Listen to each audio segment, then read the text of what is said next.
Max Muller, William John मिल के विचारधारा को आज भी लगातार थोपने की कोशिश कर रहे हैं, उन तक मैं आर्यपुत्र हूं का विचार कैसे पहुंचाया जाए? संदीप भाई, वो कार्य आप बहुत अच्छे से कर रहे हैं। ये कार्य आप स्वयं अच्छे से कर रहे हैं। मैंने लिखने का कार्य कर दिया और आप जन जन तक उसको पहुंचा रहे हैं। मैं तो आपका धन्यवाद करूंगा। यही आर्य होना है। मुझे पता है संदीप भाई, एक अजीब सा बेचैनी भी होती है और दुख भी होता है।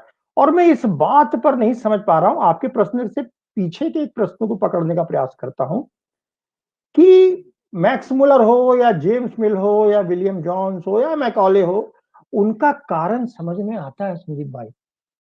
उनका उद्देश्य भी समझ में आता है। उनका वो उनके माध्यम भी समझ में आते हैं और उसका लाभ भी उन्होंने उठाया, ये भी समझ में आता है।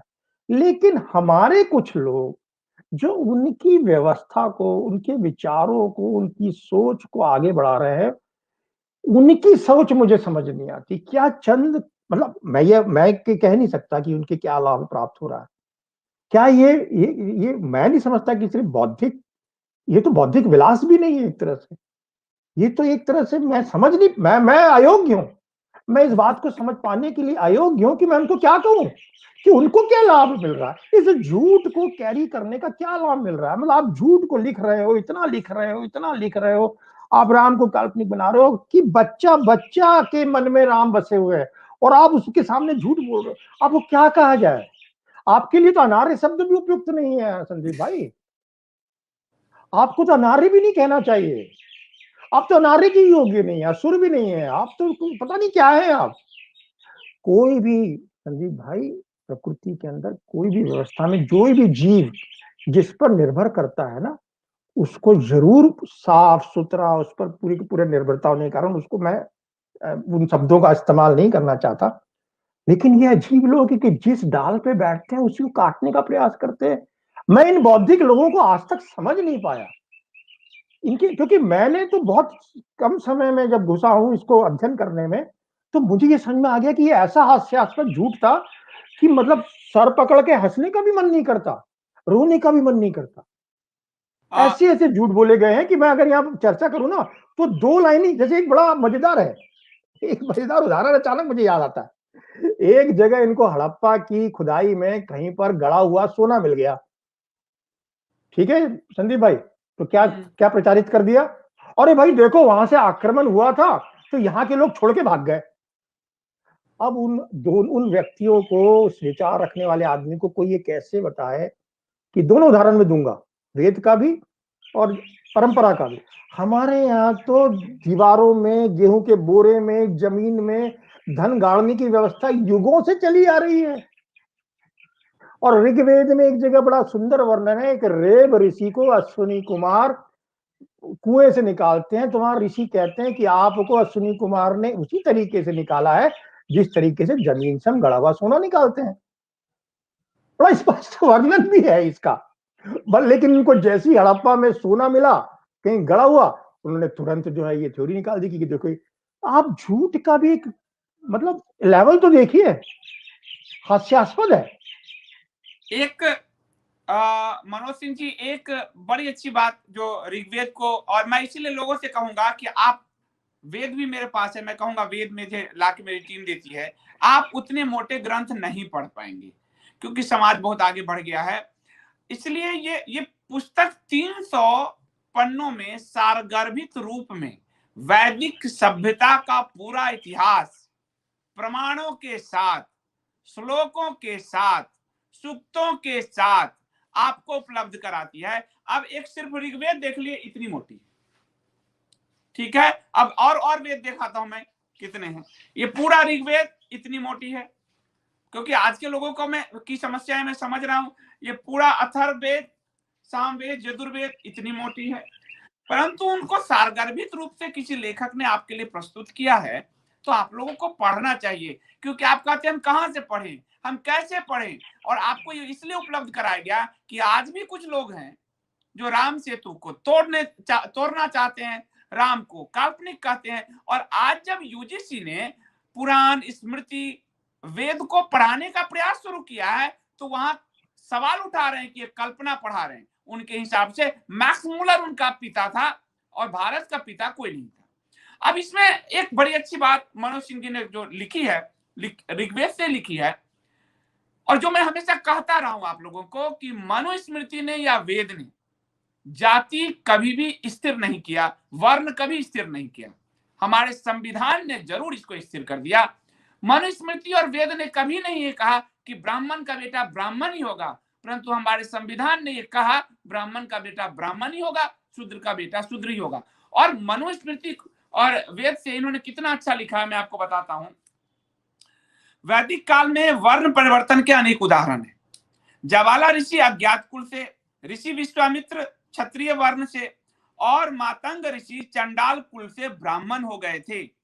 वर्ण परिवर्तन एक साधारण सी बात थी, और जिस मनुस्मृति को हमेशा गाली दिया जाता है, मनोज सिंह जी ने उसका उदाहरण दिया है कि मनुस्मृति का श्लोक है 10.64, कहता है शूद्र ब्राह्मण बन सकता है और ब्राह्मण शूद्र बन सकता है।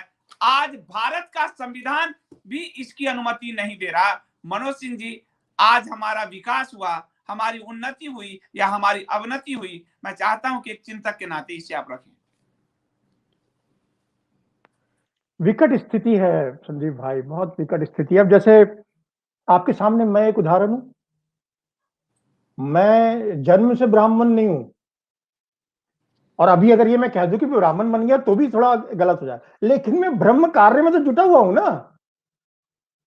और ये किसी कारण से नहीं हुआ, ये देवी व्यवस्था है, महादेव की व्यवस्था है, महादेव ने प्रेरित किया।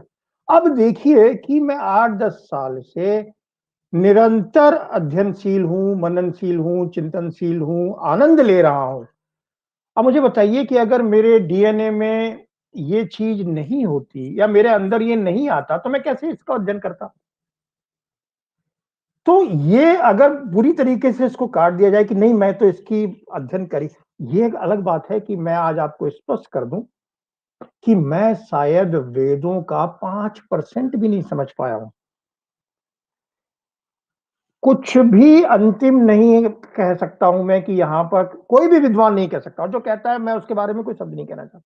इसलिए वैदिक सूत्र है कि नेति नेति, मैं तो नेति नेति वाला व्यक्ति हूं।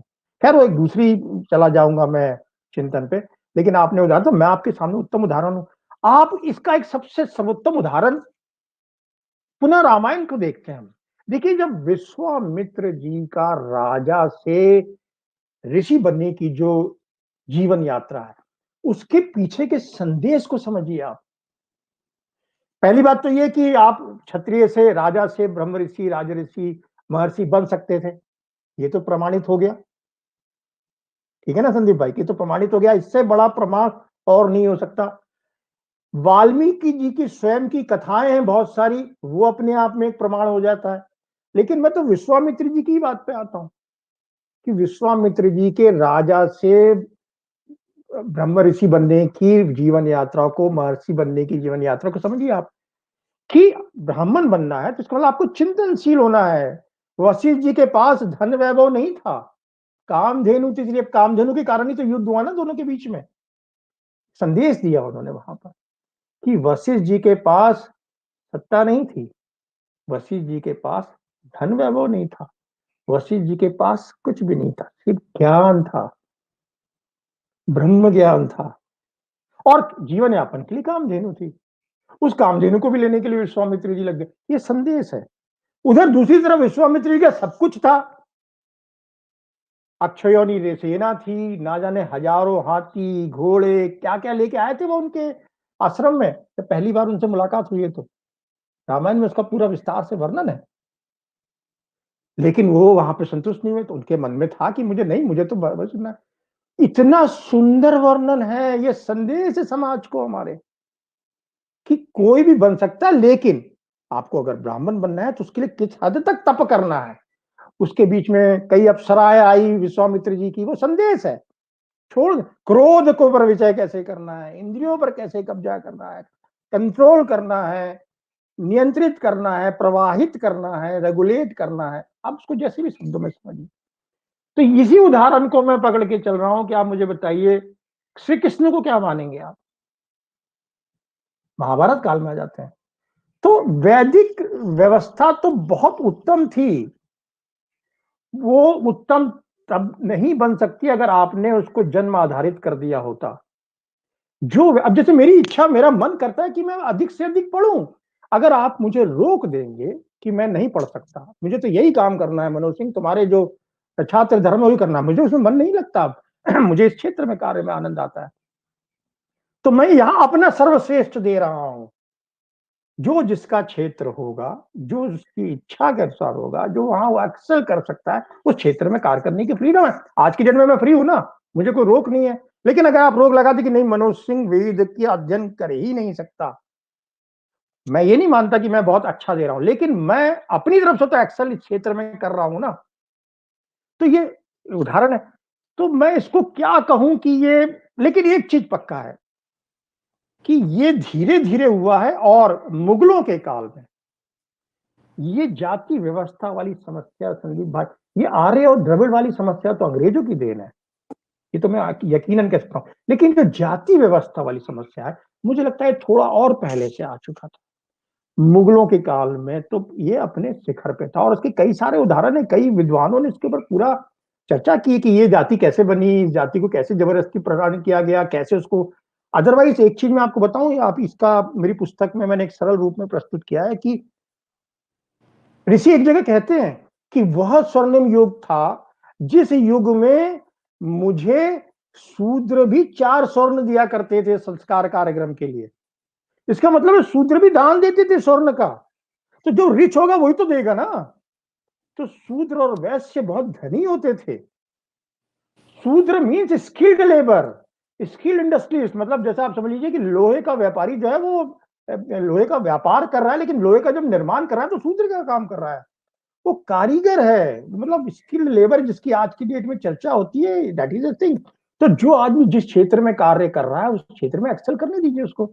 अब किसी आदमी को डॉक्टर बनना है, आप उसको कहो नहीं तुम तो डॉक्टर बन ही नहीं सकते क्योंकि तुम तो वकील के बेटे हो, तो उसका वकील में मन नहीं लग रहा है। अब जैसे आप हो, आपको पत्रकार चिंतन इस सब में आनंद आ रहा है, अगर आपको जबरदस्ती को नहीं, संदीप देवन आपको ये काम नहीं करना है, आपके तो पिताजी जो कार्य करते थे वही करना है, एक साथ जो वेदों ने दुनिया के सबसे सर्वश्रेष्ठ चिंतन दिया, उन्होंने ये चिंतन भी दिया था कि जिसके व्यक्तित्व में जो श्रेष्ठ है उसको कार्य करने दीजिए। हाँ, ये नहीं कि आपका मन आया आज अचानक कि हाँ भैया मेरे को आज से ब्रह्म ऋषि बनना है, नहीं नहीं नहीं, फिर आपको उसमें एक्सेल करना पड़ेगा, आपको उसके एक्सपेरिमेंट देने पड़ेंगे, आपको विश्वामित्र की जैसे तप करना पड़ेगा। वो उदाहरण है, हर कोई नहीं बन सकता।